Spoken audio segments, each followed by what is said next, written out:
Please help me welcome our commencement speaker, Melanie Littlejohn.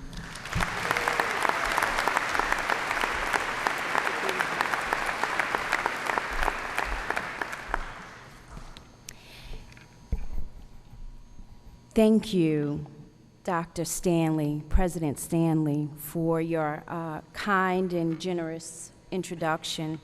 But more important, thank you for your inspired leadership for this institution. A big thank you to the trustees, faculty, and staff for getting our students to this moment. A big thank you as well to the men and the women and the families that are seated around this auditorium, because it's your love and your commitment, as well as your dollars, that have led to this moment. And a huge, huge thank you to the people sitting in front of me. I am looking and I see you. I see you sitting there full of courageousness. And I see you sitting there full of promise. But before we move on, I believe that there is something so important about gratitude. So I start my day, each day, being grateful. And so for the 2016 graduating class, what I ask you to do now before we continue to salute you, I ask you to stand up, rise to your feet. Yes. I ask you now to turn and look in the stands and show your family the love for getting you to this moment.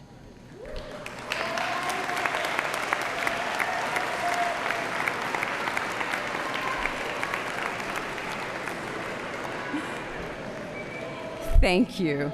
Thank you. Thank you, graduates. How important it is and how thankful I am that you are allowing me to share in this moment with you, that you are allowing me to be a part of your rites of passage as one door closes and certainly another one has and will open for you. I say thank you for allowing me to be a part of it. I know that your time here has been filled with memories. And so when I think, and I visited this campus on many, many occasions, but when I think about your walk and some of your memories here, I think probably about the sunsets that many of you have had an opportunity to witness, or seeing the first snowfall that probably will happen again later on this afternoon, but certainly seeing the first snowfall right here in Oswego. Or who could forget those rides to the bluffs and hanging out at the bluffs? Or those late night sub runs to Oswego subs? Or how about that whiteout game that you guys have gone to? Wait a minute, let me see if I have it right. And y'all can say it with me. Go Lakers, go Lakers, go Lakers. Because I know if I said it 4 times, you know that that would have been the wrong thing. So, or who could forget your newest tradition, Ozfest? I believe, was Flo Rida here this week? All right. Invite me back if Drake shows up. All right? Invite me back if Drake comes. Or parents, this is also another intellectual memory that I'm sure some of your students, and we know that a part of this really created lots of intellectual stimulation and probably memories that some really remember and some might not. But the BSR, Is it the BSR? The Bridge Street Run? The Alley Cat, the Shed, where all good things intellectual may have occurred. So, as you think about those memories and you think about the friends that all of you have made, this is a great moment. This is a great moment for you to think about the what's next. I want to give you a couple of lessons that I've learned along my way. My husband and I have raised two beautiful young men. They're 21 and 24 years old. One goes to SUNY Cortland in his senior year at SUNY Cortland, and one has graduated from the University of Maryland. And so a big part of what we believe our responsibility is as parents is to figure out how we help them think about how to navigate life. And so a part of what we do is share in our experiences with our two young sons so that we can help them think about how to make some decisions. So that's a big part of what I want to help you do today.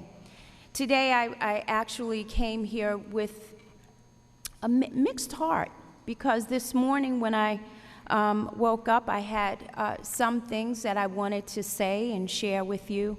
But my heart was a little bit heavy this morning because my brother, who lives in Maryland, he was running a marathon for his very first time. And he was running a marathon in honor of my mother, who lost her battle with cancer about a year and a half ago.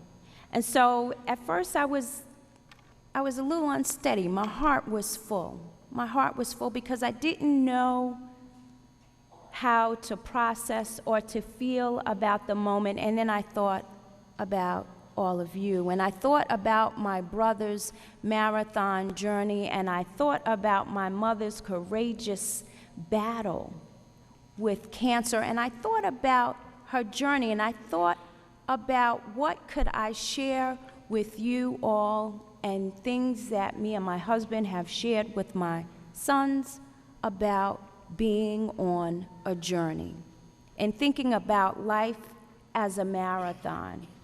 So as you think about running your own race, and you think about your careers and what will happen when you leave this place, I want you to think about my first job. My first job after I graduated from SUNY Stony Brook, I came out, certainly probably had a healthy dose of self-confidence. I went and I looked for jobs, and I found one that I applied for, a senior director at a technology company in Wall Street. Now, mind you, I had a liberal arts degree that I majored in English and psychology. I went to Wall Street because I knew that's where I belonged.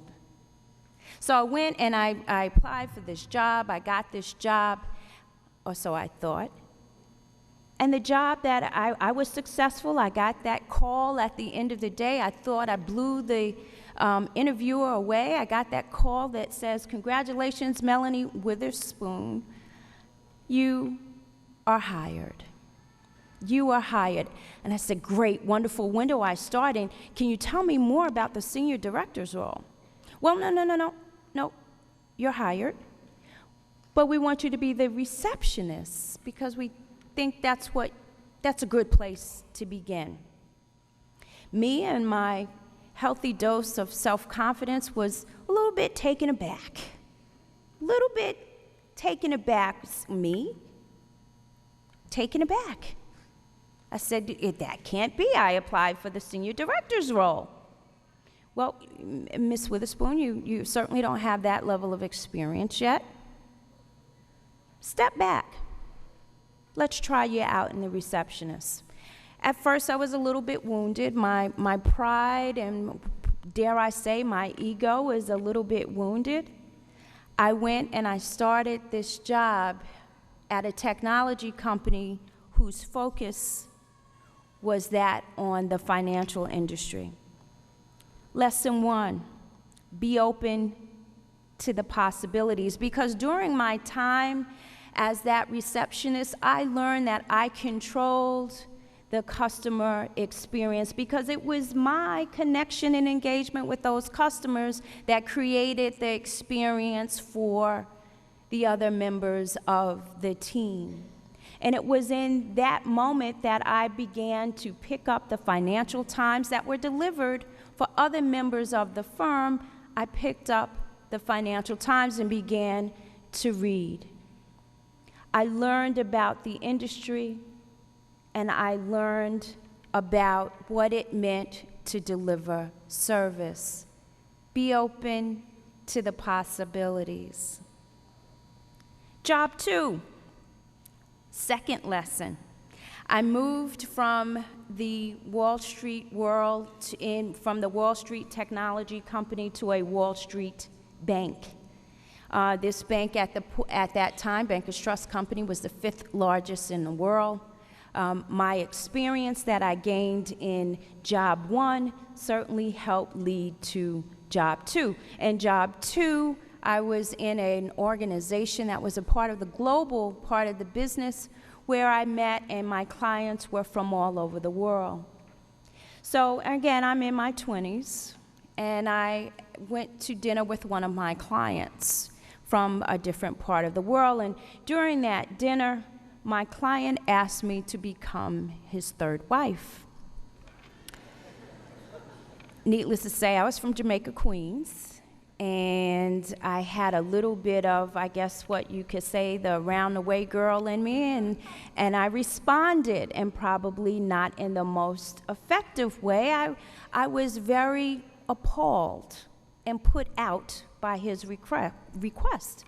Number three, no, I cannot be your third wife. And matter of fact, I'm put out by it.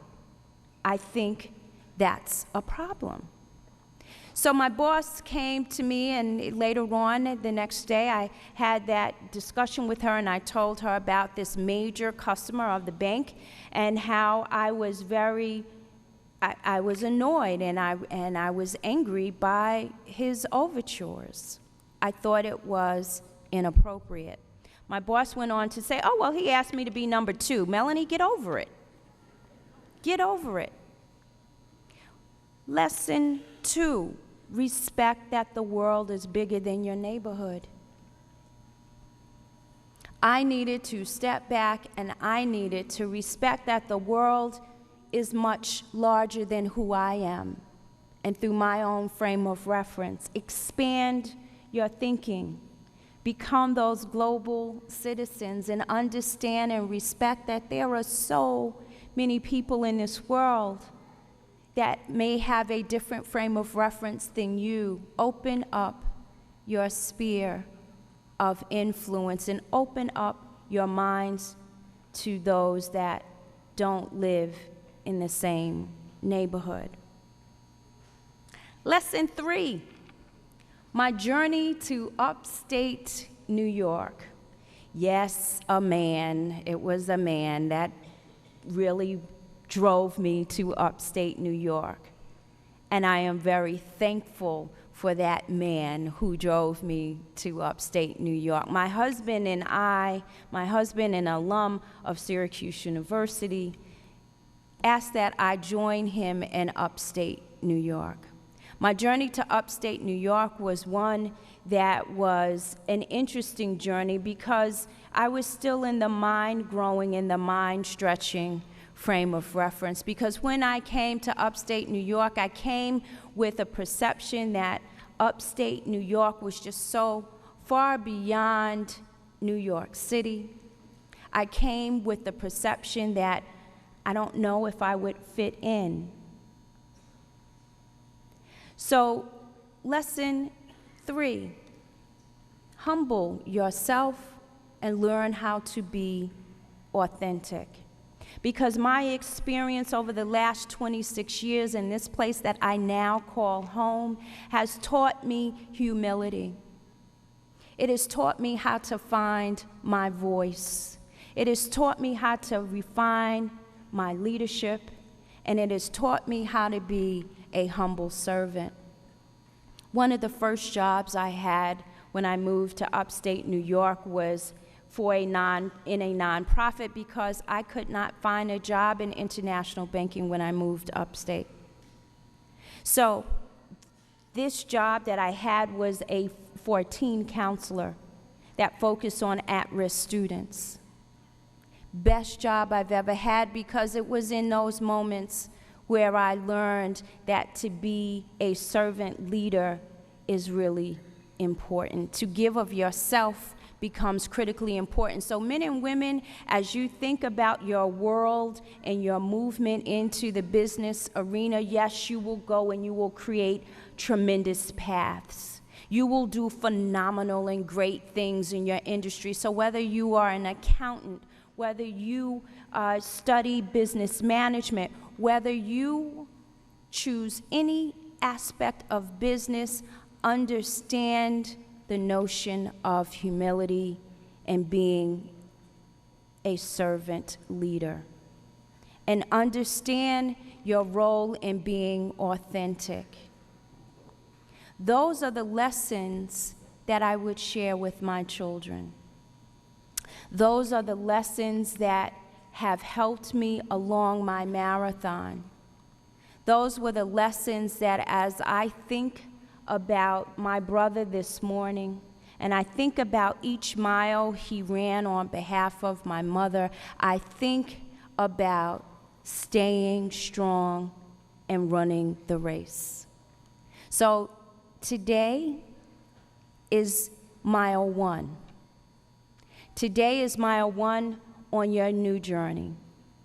You will do great and phenomenal things because I see it in your eyes. When I look out into this audience, I see you and I see myself. I see myself 33 years ago, sitting right where you are.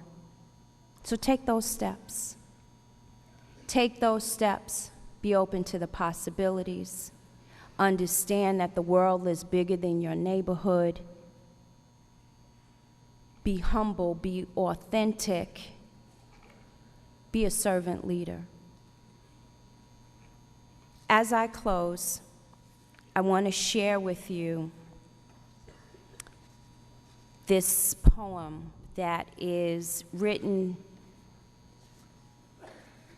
it was anonymously written, and I've delivered it a few times. But I want you to hear this, and I want you to soak in every moment of these words. Dear beautiful, this is your life, your very own life. Get to know your soul. Dance your dance, sing your song, take charge of your story. Love your day, let your heavy stuff go. Embrace your blessings, kiss your beloveds, thank your everything, see your place, stand in your place, forgive your mistakes, forgive your enemies, drain your secrets of their poison. Heal your pain, find your tribe, rest your body, share your talents, practice your passions, find your bliss, live your life, love your life. And by all means, go out and take the world by storm. Congratulations to the 2016 graduating class.